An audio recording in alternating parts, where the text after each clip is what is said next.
간첩에 대해서 한번 좀 이야기해봐야 될 것 같아요. 예, 그래 간첩. 간첩은 나도 잘 알고 있지만 예, 예. 이렇게 간첩이 와글와글하고 이렇게 전방위적으로 온 나라의 줄기를 예. 뻗어나간 이런 간첩 사건, 이거 정말 북한한테 내키지 않고 있는 게 이상할 정도입니다. 그렇죠. 이미 다 뒤집어대. 이석기 때도 그러더니 또 지금 그것도 민노총의 조직국장이라고 딱 이름이 나왔잖아요. 그렇죠. 민노총이 전국에 다 가지고 있는 노조, 가장 큰 노조인데 예. 그 조직국장이면 우리나라 국군으로 말하면 참모장 아닙니까? 참모장. 그렇죠. 예. 노조위원장은 2년에 한 번씩 선거에서 바뀌지만 조직국장은 안 바뀌어요. 안 이게. 바뀌어요. 그게. 이 무슨 안 바뀌어 그러는데 조직입니다 이거. 지금 근데 거기에 지금 다리를 들고 네. 앉아가지고 민노총을 좌지우지하고 있다면 이거 나라 말아먹는 건 순식간이죠. 그렇죠. 그렇습니다.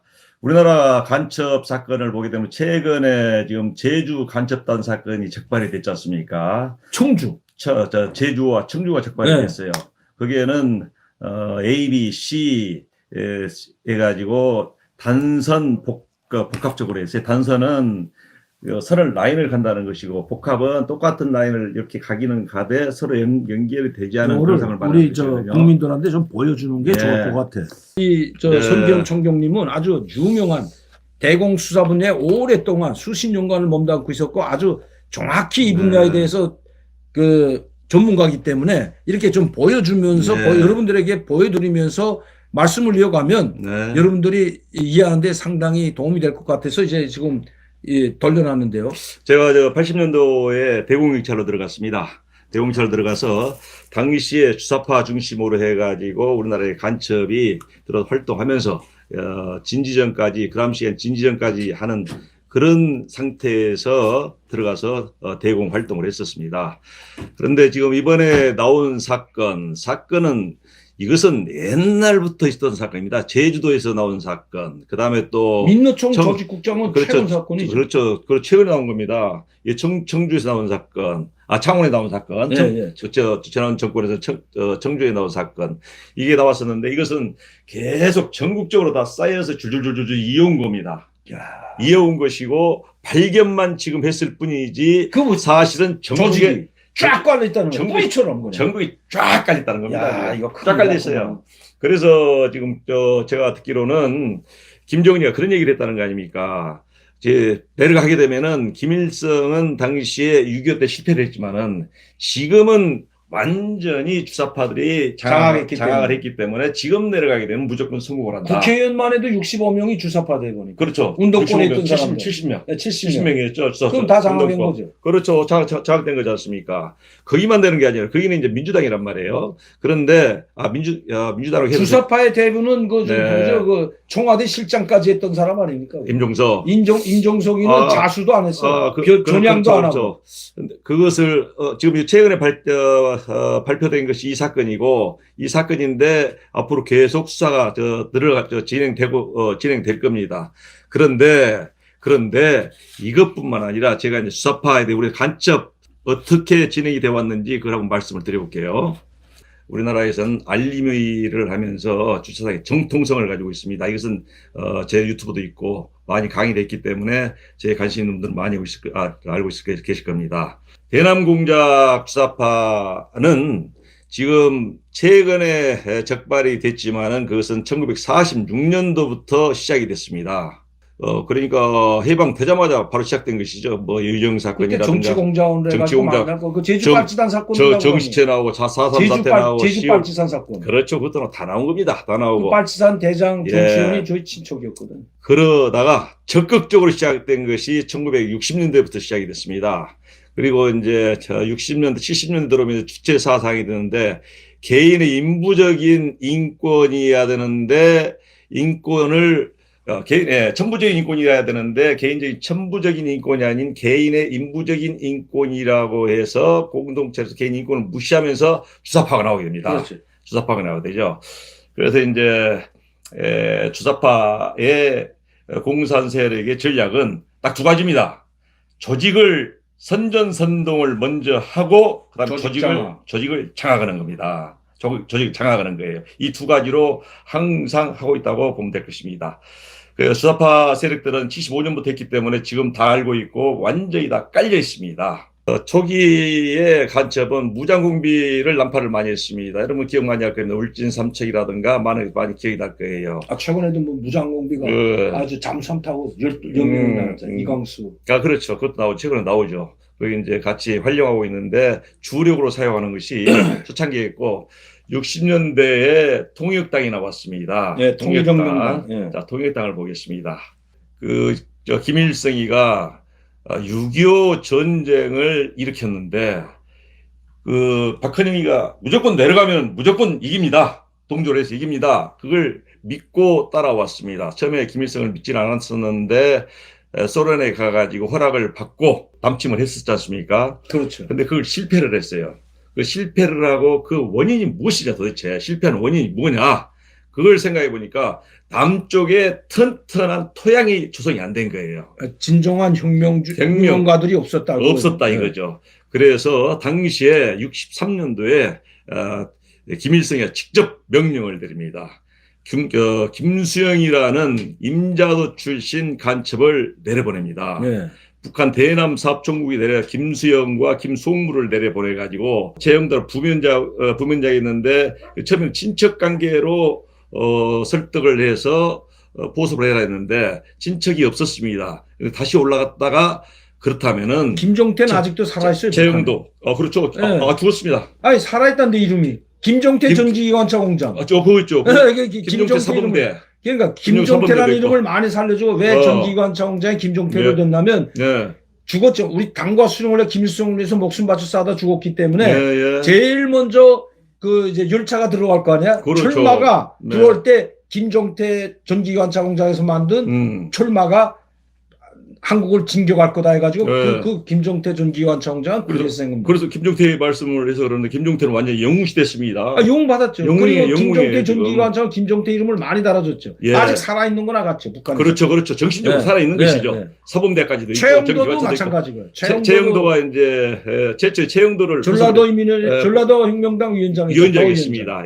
이 사람을 최초에 보섭을 하고 성공했습니다. 그 다음에 서울에 올라가서 김종태를 했는데 통일당 서울위원장을 맡기게 됩니다. 네, 맞습니다. 그다음에 정태무기가 통일당 전남위원장 3차 보섭을 하게 됩니다. 2차 보섭, 3차 보섭에서 북으로 올라가가지고 김종태, 최영도 전부 다 올라갑니다. 올라가가지고 김일성 만나고 거기서 이제 지령을 받게 됩니다. 가서 정치할 수 있는 정치 연구소에 다 진입을 해라 해서 내려와서 이제 서울대에 다니는 사람들, 그래서 김진락이 서울대 김종태 축하입니다. 김진락 사형당했습니다. 이문규 등에서 전부 다 여기에 구속된 사람들이 수백 명이 되죠. 수백 명입니다. 당시에 그 수백 명이 했는데 그 중에 사형받은 사람들이 최영도, 김진락, 그 다음에 또 이문규, 김종태가 아주 여기서는 핵심 인물이 됐어요. 처음에는 최영도였었는데 김종태가 최고의 인물로 되면서 왜 충성을 했기 때문에 그렇죠. 충성이 때문에 최고 충성을 했죠. 그러니까 전기관차 공장 이름도 달아줬죠. 그렇죠. 제일 먼저 한국당 고향을 발굴하고 김일성의 겨시가 있습니다. 맞습니다. 그거 계셨으니까 잘하실 거 아닙니까? 그런데 여기서 우리가 시에서 생각해야 될 것이 김종태 밑에 김진락이 했는데 김진락이가 누구를 보습했냐면은 신영복과 그 다음에 박성준이를 보습을 합니다. 신영복은 서울대 교수하다가 죽었지 않습니까? 신영복이 완전 간첩이고 전형하는 거 없지만 전향서처럼 썼죠. 신영복이. 그렇죠. 그런데 가짜로 원래는 사형 선고를 받았는데 무기징역으로 했다가 30이 됐어요. 그런데 가짜로 20년을 살다가 이 신영복이 간첩이고 우리 전향을 하겠다. 북한에 갔다 바치고 무장폭동을 일으키려고 그랬던 자가 신영복인데 그렇죠. 이 신영복이를 가장 존경하는 사람이 문재인. 그다음에 또 문재인에 의해서 국회의원이 된 키주인 고민종. 그렇죠. 고민종이 그쪽입니다. 그 라디오 나와서 그 인터뷰할 때 보니까 당신이 제일 존경하는 사람 누구냐니까. 그 문재인. 그다음에 또 한 사람 되면 신용복. 그다음에 한 사람 찍으라면 자기래. 이제 신용복이를 가장 존경하는 사람 정치적 지지자예요. 고민종이가 KBS 라디오에서 나오는 겁니다, 이게. 그래서 문재인이가 참 위대한 사람으로 좀 생각합니다. 왜냐면은 역설적으로 제가 설명하는 것인데 문재인이가 나오지 않았더라면은 지금 밑에 깔려 있는 다 위에 올라오지 않죠. 올라올 수가 없었어요. 아, 이건 내 주사파는 김대중 때부터 다 올라왔어요. 그때 많이 올라왔죠. 김대중 노무현 때 다 활성화되고. 새 피를 수혈한다 이거 다 많이 올라왔었는데 진짜들이 많이 올라왔습니다. 그런데 아직도 올라오진 세력들이 많이 있어요 지금. 임종석이 비서실장까지. 그렇죠. 주사파 대부 올라왔지만은 과연 그런 거물 간첩, 그런 간첩 교육을 받고 내려온 거물 간첩들을 우리 정부에서 과연 잡을 수가 있느냐? 못 잡죠 지금. 못 잡습니다. 아니 범죄가 있고 지금 혐의가 가득되는 있어도 못 잡고 그거 하나도 지금 이재명이 하나도 지금 뭐 방탄국회하고 지금 뭐 난리인데 어떻게 그렇죠. 간첩 거물 국회의원 간첩이라고 잡아가면 다 가짜라고 또 아이고 이거 큰일이죠. 박성준이 와이프가 그 한명숙이지 않습니까? 옛날에 그렇죠. DJ 시절에 국무총리 있었어요. 아니 이게 지금 말이 됩니까? 그다음에 또 김명숙이도 여기 연관돼 있잖아요. 그렇죠. 한명숙이 포섭이 됐죠 여기서. 그러니까 포섭이 됐었어요. 남편한테 포섭이 됐었습니다. 그래서 결혼을 했어요. 그다음에 기세춘도 포섭이 됐는데 그 기세춘이 국회 청와대 들어간 딸내미 김호란 모란봉 따서 김호란이라 해가지고 모란봉이 또 뭐가 있냐면 간첩 대호 모란봉이 있어요. 아 맞아요. 그거 저 들었습니다. 간첩 대호 이름이 여자 모란봉. 여자 간첩단. 그 저도 접근을 해서 관심 있게 했었습니다. 영화도 있다는데 간첩 파견 나갔는데 대호가 모란봉이야. 그렇죠. 모란봉 앞. 그렇죠. 공무는 하면서 그 전문 날리는 게 나온다. 영화에 맞습니다. 근데 그 모란자를 따는 자기가 뭐 간첩이다고 이마에 붙이고 다니는데도 청와대 들어가서 어쨌든 기세춘이고 그러니까 청와대가 왜 이 모양이 되고 그러니까 청와대가 이게 간첩판이었습니다. 베트남 남부엘람이 망할 때 똑같아. 남부엘람 망할 때. 그렇죠. 베트남하고 월남하고 독일 있지 않습니까? 독일도 간첩이고 동독 간첩. 비서가 간첩이었고 총리가 대통령 아닌가 대통령. 다 간첩했지 않습니까? 맞아요. 간첩이었어요. 우리나라에 지금 간첩 그대로 다 나와 있습니다. 그래도 잡을 수가 없어요 지금. 그리고 모 인사에 의하면은 그 얘기 들으면은 지금 우리나라 지금 가장 크게 움직이는 이 주사파 세력 중에는 전에 그 총리를 했던 해골 있지 않습니까? 해골 이모희라 해골 그 사람인데. 그 사람에 대한 모든 자료라든가 가지고 있는데도 잡을 수가 없습니다. 못 잡습니다. 지금 우리나라 그런 실태로 돼 있어요. 지금 완전히 아니 지금 뭐 국가보안법 해체라고 국정은 없애버리라는 판인데 그렇죠. 국가보안법도 지금 금년 12월 31일이 되면은 못합니다. 국정원에서 경찰에서 해야 간첩을 되는데 못 잡게 하는데 그 용량이 없잖아요. 그렇죠. 정보 용량이 그렇게 되지 않잖아요. 안 되고 간첩도 잡지 못하게 하고 그리고 있고. 국내 용량은 경찰이 된다고 해도 해외 용량이 안 돼요. 이 간첩은 해외 용량이 안 되면 못 잡습니다. 제가 이제 경찰로서 대공경찰에 있었는데 사실은 현재 역량으로 북한의 간첩에 대해서 그것을 공작을 끝까지 한다거나 또는 생포를 했을 경우에 역공작을 해야 되거든요. 역공작까지 해서 잡을 수 있는 그런 역량이 없습니다, 지금. 그래서 저는 지난번에 법을 통과한 것을 보고, 우리 국회에서 통과된 것을 보고, 경찰에서 충분히 할 수 있는 공작 여건이라든가 인력이라든가 해외 인력이라든가 장비라든가 자금이라든가 모든 것을 키워줄 거로 생각을 했어요. 그런데 전혀 없습니다. 오히려 대공경찰을 4,500명가량 있던 것을 2,500명으로 줄였어요. 우리 대공경찰로. 이 시청자 팬들이 그래서 하나 중요한 게 알아야 되는데 이 부분만 하나 읽어주실게요. 제가. 신영복이가 그렇죠. 지금 그 초음처럼 쓴 사람입니다. 그 문재인이가 그렇죠. 가장 존경한다는 정신적 지주라고 한 사람인데 신영복은 여기 있습니다. 사상 전향을 하여 1988년 출소. 그러나 월간 말지도 이거 좀 좌파죠. 말지와 인터뷰에서 전향서는 썼지만 사상을 바꾸거나 김일성 사상입니다. 주체 사상을 바꾸거나 동지 배신을 여기서 동지라는 간첩을 불지 않았다는 겁니다. 그렇죠. 통역당에 가담한 것은 양심의 명령이고 나라를 전복하고 정부 전복을 했던 것이 양심이랍니다. 그럼 북한에 가서 살지 왜 여기서 살아?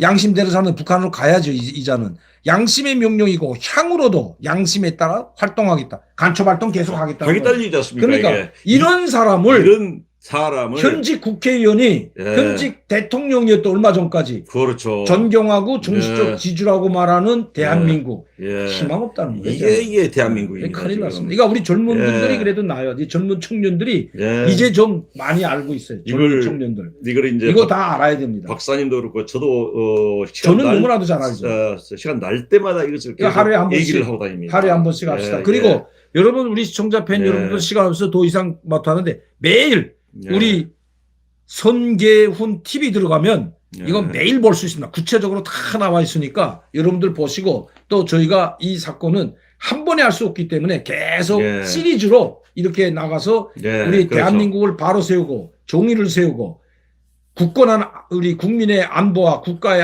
안녕과 안보를 위해서 우리가 예. 최선을 다하는 그런 그래서요. 최초의 방송을 하도록 최초의 하겠습니다. 사건이 통역당 사건인데 그때 엄청난 사람들이 구속이 되거나 구속되지 않은 사람들이 우리나라에도 살아남은 아직도 뿌리를 내리고 뿌리 내리고 그 뿌리가 지금까지 살아 있는 겁니다. 자, 하는 그 뿌리가. 신뢰로 이 기세춘이라는 간첩이 네. 딸이 청와대에 있었으면 다 된 네. 거죠. 그렇죠. 네. 그렇게 되고 이 이후에 인혁당 사건이 나와요 또. 그 다음에 다음 하겠습니다. 시간에. 예. 인혁당 사건, 그 다음에 김영환이가 있었던 김영환이가 강철서신. 예. 네, 강철서신 유명하지 않습니까? 예. 그것도 이제 다음 시간에. 저도 그거 있었는데 민혁당 사건 그거 그 다음에 또 야, 최근에 있었던 거 있잖아요. 2020년 동진당 이석기. 이석기 사건 또 그 후에 또 하나. 뭐 운하수 사건 무슨 그렇죠. 1심의 뭐 사건도 1심의 있고. 사건 예. 엄청 많습니다. 이 간첩 예, 사건이 1심의 지금 사건도 있고. 그걸 다 깔아뭉개고 잡지 예. 안 한 겁니다. 이 국정원이. 그래서 그것을 지금 직무유익이 한 거죠. 우리 박사님과 차츰 하나씩 풀어나가면서 국민 여러분에게 이것을 알려드리겠습니다. 전부 다 알아야 됩니다. 맞습니다. 알고서 우리가 판단을 하고 어떤 이념을 가지고 있는지 그걸 알아야 됩니다. 지금 이념이 무슨 이념이냐, 지금 공산당이 어디가 있느냐 이런 생각을 가지고 있는 것은 사실은 우리 자유에 대한 것을 쇠퇴한 겁니다. 저는 이 우리나라를 이렇게 생각합니다. 자, 결론적으로 말씀드린다면은 우리나라의 체제는 자유민주 체제인데 자유민주 체제는 보수의 가치를 가지고 있습니다. 보수의 가치라는 것은 개인과 그다음에 공동체라는 두 가지를 생각해 볼 수가 있어요. 보수 가치입니다. 두 가지로 생각해 볼 수가 있는데 이 개인이라는 것은 인권을 말합니다. 인권은 인부적인 인권과 천부적인 인권이 있습니다. 인부적인 인권이라는 것은 윗사람들, 딕테이트, 독재자들이 정해주는 인권이고 천부적인 인권이라는 것은 하늘로부터 받은 우리가 인간의 초보적인 권리죠. 권리입니다. 자유와 권리죠. 존엄성입니다. 존엄성. 그 자유가 없으면 존엄성이 없어지죠. 네, 그 존엄성입니다. 그 다음에 두 번째가 공동체입니다. 지금 공동체 하게 되면은 공산주의에서 공동체를 얘기를 많이 하고 있는데 공동체가 커뮤니티라는 영어로 보면 커뮤니티입니다. 커미라는 것이 뭐냐면은 서로 함께라는 뜻입니다. 그 다음에 미니트는 선물이라는 뜻입니다. 그래서 공동주의, 우리가 말하는 자본주의에서 말하는 보수주의에서 말하는 커뮤니티 공동체라는 뭐냐면은 서로 간에 필요한 선물을 주는 배려하는 상대방을 배려하는 공동체를 말하는 겁니다. 자, 거기서 쉽게 한마디 또 우리 시청자분들이 알기 쉽게 하려면 그게 바로 전체주의라고 합니다. 이 말이 공동체지. 그렇죠. 공동체지 이거는 커뮤니티하고도 좀 다른 게 북한에서 하는 이 전체주의, 사회주의는 전체주의라는 것은 바로 한 사람을 위한 그걸 한 사람이 이 전체를 리더하고 한 사람의 명령에 복종하는 걸 전체주의라고 하고. 그렇죠. 그래서 그런 차이가 있습니다. 그런 차이를 지금 가지고 있으면서 우리는 남북 간에 대치를 하고 있는 상황이에요. 이것은 우리가 간과해서는 안 됩니다. 공산주의가 어디가 있느냐, 공산이 무너졌지 않느냐, 이념이 어디가 있느냐, 그런 생각을 가지게 되면 절대 안 됩니다. 우리나라는 우리가 지켜야 되고 우리 후손들 우리가 지켜야 되고 파일을 가지고 나눠먹으려고 생각하지 말고 파일을 어떻게 키워서 그것을 큰 파일을 가지고 국제사회에 나갈 수 있는 그런 체제를 지켜나가고 그런 방향으로 우리가 살아야 옳다고 생각을 합니다. 그래서 공산주의가 어디가 있는데 조국이 있잖아요. 청문회 불러가서 민정수석일 당시에 그러니까. 나는 사회주의자다. 사회주의라고 그랬어요. 사회주의자가 전체주의 아니면 사회주의는 그렇죠. 이게 막스 렌지 공산주의 사상이 바로 사회주의, 그렇죠. 사회주의 공산주의로 가는 단계인데 청문회 때 국민 앞에 나와서 나는 지금도 사회주의자다라고 떳떳하게 말하는 그것이 그러면 사회주의 국가 가서 살면 돼요. 그렇죠. 공산당 중국 가 살든지 북한 가 살든지. 박사님 또 이게 있어요. 지금 법치주의냐 우리나라가 정치주의냐 그 차이인데 법치주의 사이였다가 지금 2단계로 시즌2로 넘어갔습니다. 정치주의로 해서 법치주의라면 나는 사회주의다 했을 경우에는 국가보안법 7조 고무찬양에 의해서 그것은 처벌 대상입니다. 안 되죠. 안 국회 앞에 했어요. 가서 사회주의자라고 하는데 잡아 못 가는 나라. 못 잡아가고 있어요. 이게 말이 됩니까? 문 대통령이 간첩 신용보기를 존경한다. 종식적 지주라고. 그것은 찬양 고무 찬양한 거지 않습니까? 그것도 형사 처벌 대상입니다. 그것도 그렇고 그다음 판문점으로 투사를 넘긴 거 있죠. 그것도 마찬가지고. 엄청난 거죠. 그것도 그렇고 그다음에 또 USB 넘긴 거 있지 않습니까? 이건 뭐 완전히 외환죄가 아니라 국가보안법 여적죄입니다. 형법상 여적죄. 이제 다 드러내요 지금. 이제 하나 뭐. 그거 있지요. 그다음에 새 공무원 사건이 있죠. 이거 원전 파괴 사건.